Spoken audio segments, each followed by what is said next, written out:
আসসালামু আলাইকুম সুপ্রিয় দেশবাসী।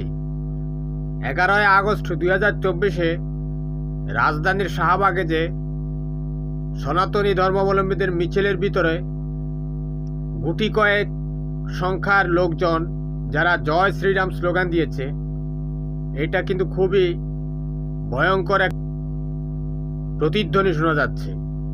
কারণ এই জয় শ্রীরাম বলে ভারতে মুসলমানদেরকে পিটিয়ে হত্যা করে, জয় শ্রীরাম বলে গরু মাংস খাওয়ার অপরাধে মুসলমানদের বাড়িঘর বুলডোজার দিয়ে ভেঙে দেওয়া হয়, মুসলিম নারীদেরকে ধর্ষণ করা হয় জয় বলে।